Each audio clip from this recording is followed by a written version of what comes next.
Glo jy in die woord van die Here? Glo jy dat jy vergis is?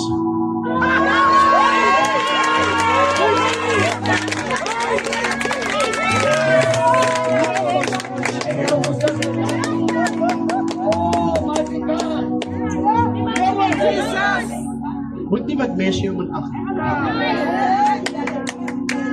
Mense stel jou te leer. Mense maak jokes van jou.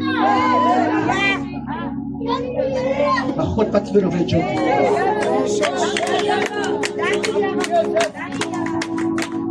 Jou agtergrond ken ek.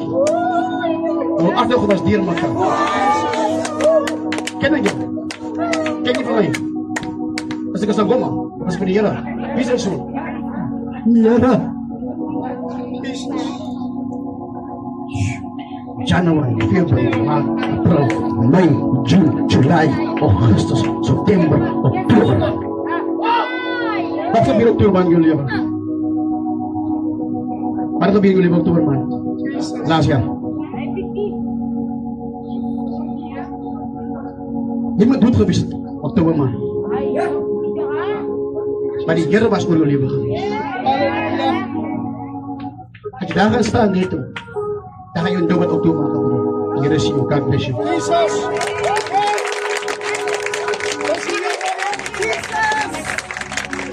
Ek is op die bus. Oké. Wil jullie zo staan, want jij moet ook kunnen zien.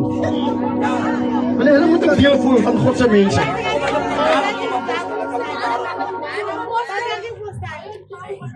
Kom goed.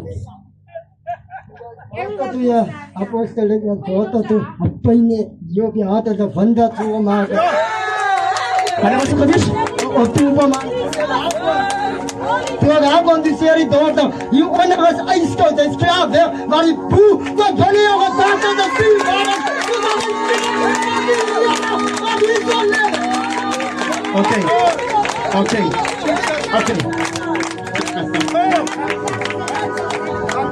Als jy van mij of Godse stemmen acht, dan kan ik je onder jou profiteren. Ik wil graag onder jou